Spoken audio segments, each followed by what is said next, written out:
ಬೆಂಗಳೂರು ನಗರ ಪೊಲೀಸರಿಗೆ ಬಿಬಿಎಂಪಿ ಅಧಿಕಾರಿಗಳಿಗೆ DCM DK Shivakumar ಖಡಕ್ ಎಚ್ಚರಿಕೆಯೊಂದನ್ನು ಕೊಟ್ಟಿದ್ದಾರೆ. ಬೆಂಗಳೂರು ನಗರದ ರಸ್ತೆ ಅಕ್ಕಪಕ್ಕ ಡೆಬ್ರಿಸ್ ಅಂದ್ರೆ ಅವಶೇಷಗಳನ್ನು ಸುರಿದ್ರೆ ಕೇಸ್ ಹಾಕಲಿಲ್ಲ ಅಂದ್ರೆ ನಿಮ್ಮ ವಿರುದ್ಧ ಕ್ರಮ ಕೈಗೊಳ್ಳಬೇಕಾಗತ್ತೆ ಅಂತ ಎಚ್ಚರಿಕೆ ಕೊಟ್ಟಿದ್ದಾರೆ. ಡೀಟೇಲ್ ರಿಪೋರ್ಟ್ ಇದೆ, ನೋಡ್ಕೊಂಡು ಬರೋಣ ಬನ್ನಿ. ರಸ್ತೆ ಪಕ್ಕ ಕಟ್ಟಡ ಅವಶೇಷಗಳನ್ನು ಸುರಿದ್ರೆ ಕೇಸ್, ಬಿಬಿಎಂಪಿಗೆ ಡಿಸಿಎಂ ಡಿಕೆಶಿ ಖಡಕ್ ಆದೇಶ. ಕಟ್ಟಡ ತೆರವು ಮಾಡಿ ಕಟ್ಟಡದ ಅವಶೇಷಗಳನ್ನ ರಸ್ತೆಗೆ ತಂದು ಸುರಿಯೋದು, ರಸ್ತೆ ಪಕ್ಕ ಸುರಿಯೋದು ಮಾಡ್ತಾ ಇದ್ದಾರೆ.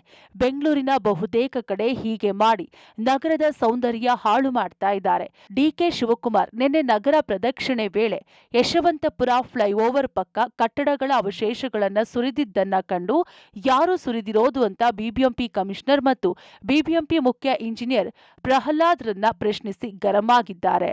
ಇನ್ನು ಬೆಂಗಳೂರಿನಲ್ಲಿ ಕಟ್ಟಡ ಅವಶೇಷ, ತ್ಯಾಜ್ಯ, ಡೆಬ್ರಿಸ್ ಅನ್ನ ರಸ್ತೆ ಪಕ್ಕ ಸುರಿಯಬಾರದು. ಆದ್ರೆ ಮನೆ, ಅಂಗಡಿ ಮಾಲೀಕರು ಕಟ್ಟಡ ಅವಶೇಷಗಳನ್ನ ಎಲ್ಲೆಂದರಲ್ಲಿ ಸುರಿಯುತ್ತಾರೆ. ಇದರಿಂದ ನಗರದ ಸೌಂದರ್ಯ ಹಾಳಾಗೋದಲ್ಲದೆ ರಸ್ತೆ ಬದಿ ವಾಹನ ಸವಾರರು, ಸ್ಥಳೀಯರು ಕಿರಿಕಿರಿ ಅನುಭವಿಸುವಂತಾಗುತ್ತೆ.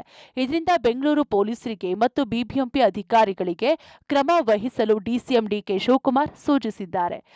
ಯಾರು ನಮ್ಮ ಈ ಬಿಲ್ಡಿಂಗ್ ವೇಸ್ಟ್ ಮೆಟೀರಿಯಲ್ಗಳು, ಈ ಕಚಡ ಇವೆಲ್ಲ ಕೂಡ ಲಾರಿಲಿ ಹಾಕೊಂಡು ಯಾರು ತೆಗೆದುಕೊಂಡೋಗಿ ರಸ್ತೆಯಲ್ಲಿ ಬಿಸಾಕ್ಬಿಟ್ಟು ಹೋಗ್ತಾ ಇದ್ದಾರೆ. ಅದಕ್ಕೆಲ್ಲ ನಾನು ಬೆಂಗಳೂರು ನಗರದ ಪೊಲೀಸ್ ಅವ್ರಿಗೆ ಮತ್ತು ಬೆಂಗಳೂರು ಡಿಸ್ಟ್ರಿಕ್ಟ್ ಪೊಲೀಸ್ ಅವ್ರಿಗೆ ಈಗಾಗಲೇ ನಾನು ಯಶವಂತಪುರ ಸರ್ಕಲ್ ಹತ್ರ ಸುಮಾರು ಒಂದು 10-15 ಲೋಡ್ ಹಾಕಿರೋದನ್ನ ನಾನು ಕಣ್ಣಲ್ಲೇ ನಾನು ನಮ್ಮ ಕಮಿಷನರ್ ವಿಸಿಟ್ ಮಾಡಿ ನೋಡಿದ್ದೇವೆ. ಎಲ್ಲ ವಾಹನಗಳಿಗೆ ಕಂಪಲ್ಸರಿ GPS ವಾಹನಗಳನ್ನ ಈ ಟ್ರಾನ್ಸ್ಪೋರ್ಟ್ ಮಾಡ್ಕೊಳ್ಳಿಕ್ಕೆ ಇಟ್ಟಿದ್ದಾರೆ. ಅದನ್ನೆಲ್ಲ GPS ಹಾಕಿ ಕಂಟ್ರೋಲ್ ಮಾಡಲಿಕ್ಕೆ ನಾವು ವ್ಯವಸ್ಥೆಯನ್ನ ನಾವು ಮಾಡ್ತೇವೆ. ಒಟ್ಟಾರೆ ನಗರದಲ್ಲಿ ಸಿಕ್ಕ ಕಡೆ ಡಿಬ್ರಿಸ್ ಹಾಕಿದ್ರೆ ಕ್ರಮ ಆಗೋದರ ಜೊತೆಗೆ ಕೇಸ್ ಬೀಳೋದಂತೂ ಪಕ್ಕಾ. Lokesh Kodagadala, public TV, Bengaluru.